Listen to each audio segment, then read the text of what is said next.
last story of the day. Hunter Biden. Last week, Donald Trump. So this is the story about Hunter Biden. This article comes from the Daily Wire. Last week, Donald Trump, Biden's chief political opponent, was convicted on 34 felony accounts. And it is still super unclear what those felony charges and felony accounts even were, because there is no specific crime that was brought up. Nothing was specifically brought up within this trial. And Joe Biden said that the justice system had worked. Any talk about the justice system not working was undermining democracy and was undermining our institutions. But now Joe Biden's son, Hunter, is in the dock in Wilmington, Delaware, on federal gun charges because it turns out that he pretty clearly lied on his gun registration form when he went to buy a gun. So this happened in 2018. So this case is pretty open and shut. So basically, what happened here is that Hunter Biden, you know, the smartest guy that Joe Biden knows, bought a buy-by stick and lied on the gun registration form. He said that he was not addicted to drugs when it was very clear that he is addicted to drugs. He even admitted it in his own memoir, released in 2021, I think it was. And not only did he lie on his registration form, but he also violated the Gun Act, the Gun Control Act of 1968, which states that if you're on drugs or you have drugs in your possession, you're not allowed to have a firearm. If you're a consistent drug user, you're not allowed to own guns at all. So there's no justification for this. Hunter Biden's open shut case. This should be super easy, but it gets even better. He clearly was a drug addict. He lied on his forms about being a drug addict.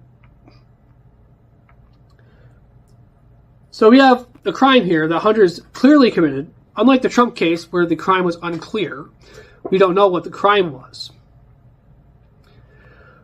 Plus, it's kind of hard for Trump to prove something that didn't happen. He can't disprove something that didn't happen. It's kind of hard to do that. All that culminated in a situation which his girlfriend, who at the time was his brother's widow, so Beau Biden's widow, was involved in this situation, which is super weird because Hunter Biden is dating, or was dating, Beau Biden's wife. That's super weird. This, as we all know, is the best way to handle a firearm, by the way. So she drove it over to a local store and tossed the registered gun in a trash can.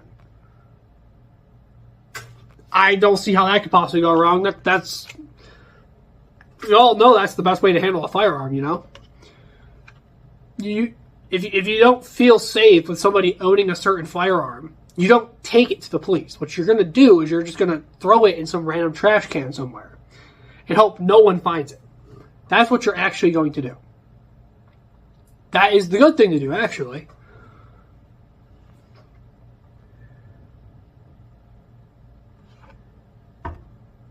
You actually want to throw it in some random trash can. While it's loaded, by the way.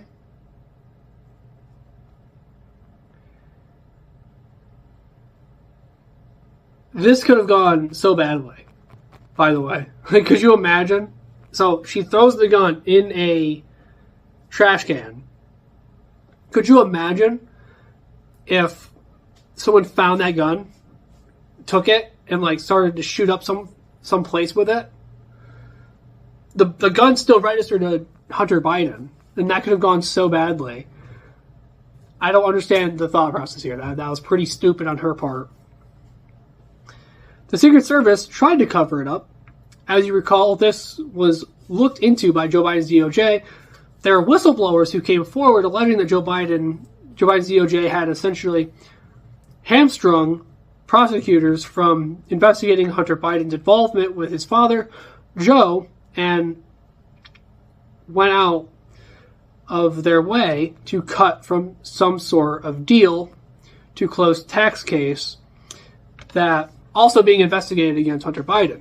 So there's a full-scale tax investigation going on. And the whistleblowers came forward and they said that Joe Biden's DOJ had basically were told to look the other way, basically. They're told to ignore it. They also did this with Biden's many crimes as well. They know he's committed crimes and they don't want to charge him and say that he's guilty for anything, even though he is. They make claims that he's like not fit for trial. But if he's not fit for trial, then he's not fit to be president either. Can we agree on that? Could we agree that if he's not fit for trial, he's not fit for re-election either? Because I think that's how it should be. This all came to a head when it turned out that the DOJ tried to cut a sweetheart deal with Hunter Biden, wherein he would essentially be directed to rehab for his drug problem, but as a part of the plea agreement, all of the charges would simply go away.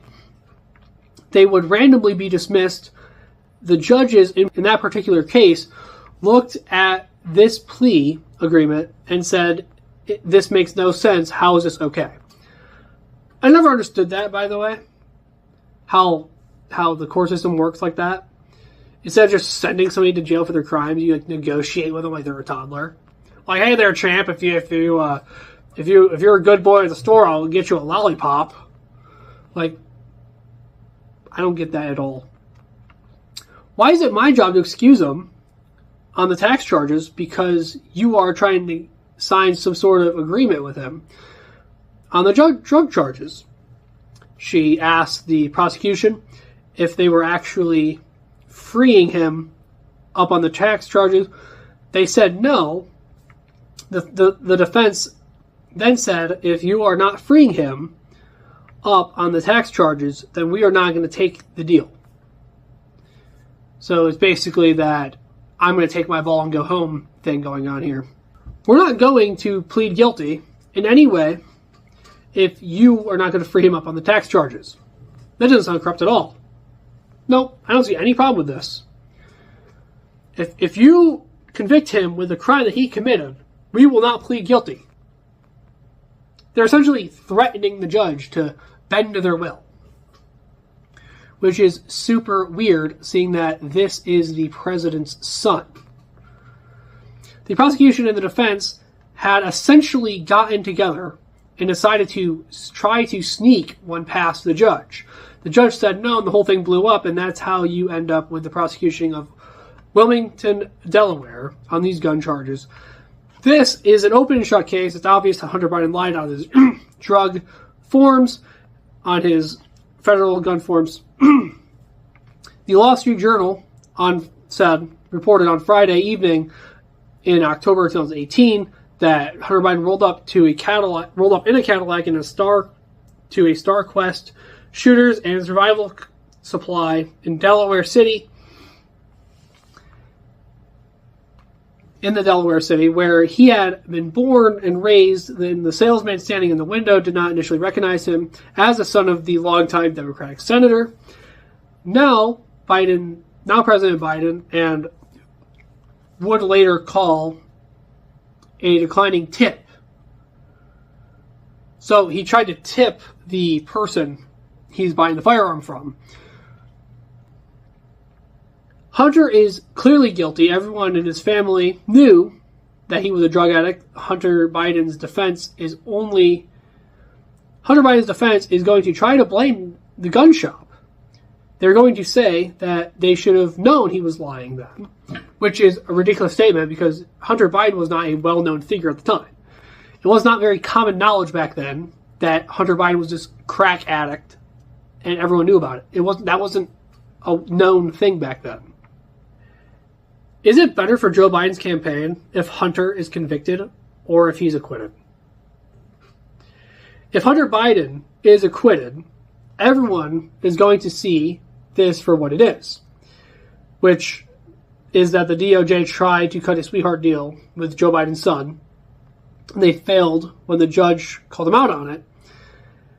Then they bring the prosecution in a jurisdiction that is the most favorable jurisdiction in human history for the defendant.